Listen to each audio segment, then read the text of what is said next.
इधर देखो इतना आपका, इसका मतलब 2x बराबर 3 का, तो x बराबर 3 बटे कितने का 2 का, तो इसका मतलब 40 में अब हम लोग किससे गुणा कर देंगे 3 बटे 2 से, 2 से डिवाइड करेंगे भैया 20 होगा, 20 से कितना 60, अर्थात आपका राइट आंसर क्या होगा 60। इसमें किसी को कोई डाउट नहीं होना चाहिए। अगला पढ़ो, अगले क्वेश्चन पे चले। अगला क्वेश्चन आपके पास खूबसूरत क्वेश्चन है, इस क्वेश्चन का जवाब दें। क्या खूबसूरत क्वेश्चन है, इस क्वेश्चन का जवाब दें।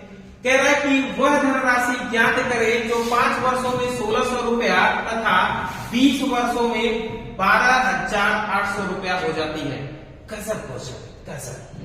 देखो कह रहा है कि 5 वर्षों में कितना जी 1600 रुपया, 5 वर्षों में 1600 रुपया, और 20 वर्षों में कितना जी आपका 12,800 रुपया।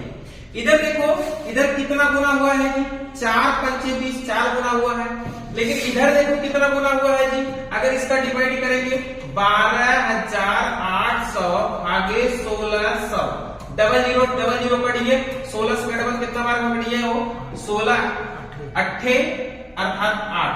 इसका मतलब कि भैया इधर 8 गुना, इधर कितना गुना जी 4।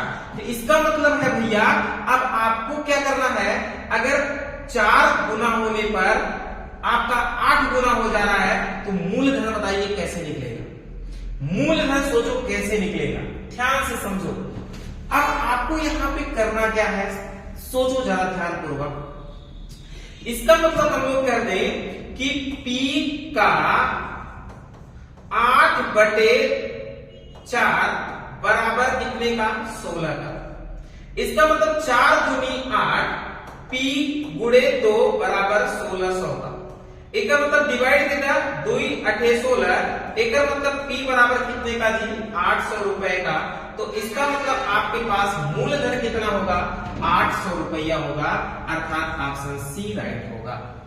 ठीक, आगे बढ़े अगले क्वेश्चन पे। ये क्वेश्चन आपके लिए है, एकदम सेम टू सेम है। 4 वर्षों में 600 रुपया और 16 वर्षों में 2025 रुपया हो जाता है, तो मूलधन ज्ञात करें। यह क्वेश्चन हम आपके लिए छोड़ देते हैं। अगला क्वेश्चन आप देखें, ये क्वेश्चन आपके लिए नहीं है, इसको हम बना देते हैं क्योंकि क्वेश्चन में दम है। बनाइए। कह रहा है कितने प्रतिशत वार्षिक चक्रवृद्धि ब्याज की दर से कोई धनराशि 3 वर्षों में 8 गुना हो जाती है। तो देखिए खेल यही है, कोई धनराशि मतलब P आपके पास कोई है 8 गुना हो जाती है मतलब मिश्रधन हो जाती है, माने मिश्रधन। अगर वो 1 रुपया रहेगी तो वो 8 रुपया हो जाएगी। कितने वर्षों में 3 वर्षों में।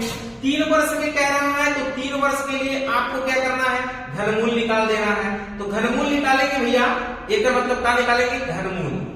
अगर 2 वर्ष होगा तो क्या निकालेंगे वर्गमूल निकालेंगे। 3 वर्ष होगा तो घनमूल, 2 वर्ष होगा तो वर्गमूल। अगर 1 का घन निकालेंगे तो 1 होगा, 8 का घन निकालेंगे 2 होगा। 1 रुपया से 2 रुपया हुआ तो ब्याज 1 रुपया बटे 1, और परसेंटेज निकालने के लिए 100 से गुणा कर दो, अर्थात भैया कितना रेट आएगा आपका, रेट आएगा 100%। अर्थात कितना परसेंट होगा जी 100%, अर्थात ऑप्शन ए आपका राइट आंसर होगा। ध्यान से लिखें, अगला क्वेश्चन बनाएं। क्या कह रहा है, कह रहा है कि यदि चक्रवृद्धि ब्याज की वार्षिक दर से 2 वर्षों के पश्चात मिश्रधन मूलधन का 1.21 गुना हो जाता है, तो वार्षिक ब्याज की दर ज्ञात करें। मतलब आपके पास P और मिश्रधन A, अगर ये 1 रुपया था तो ये 1.21 हो गया। तो सोचो ध्यान से, अगर इस दशमलव को हटाएं तो हम लोग 100 और कितना लिख सकते हैं 121 लिख सकते हैं। कितने वर्षों में 2 वर्षों में। 2 वर्ष के लिए आपको क्या करना है, 2 वर्ष के लिए आप वर्गमूल निकालेंगे, 3 वर्ष के लिए घनमूल निकालेंगे। तो 2 वर्ष के लिए वर्गमूल 100 का वर्गमूल निकालेंगे 10, और 121 का वर्गमूल निकालेंगे कितना आएगा 11। अब सोचो 10 से 11 रुपया हुआ तो 1 रुपए का ब्याज बटे मूल संख्या 10 और गुणे कितना 100।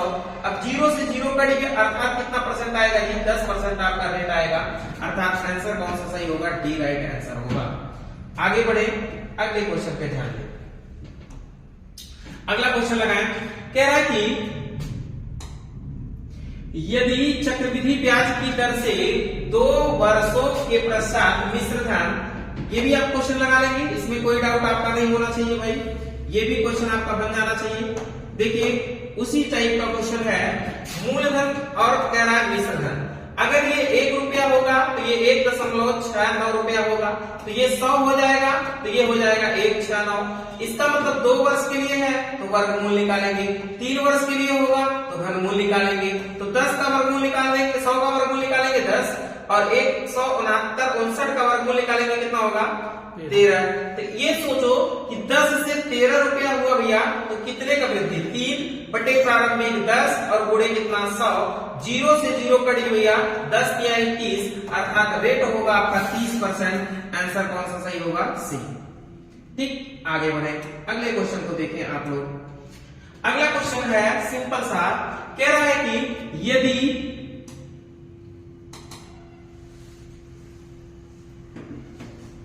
कह रहा है क्या, यदि चक्रवृद्धि ब्याज की दर 2 वर्षों में 363 रुपए हो जाती है तो ब्याज की दर ज्ञात करें।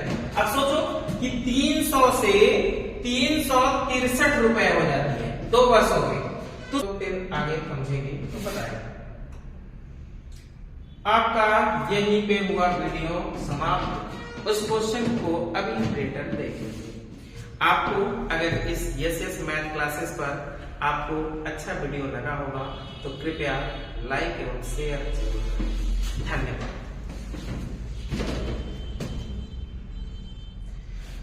आप लोग सफल हो, यह हमारा आशीर्वाद आपके साथ है, और आप लोगों को वर्दी जरूर मिले, यह मेरा प्रतिज्ञा है। ओके, धन्यवाद।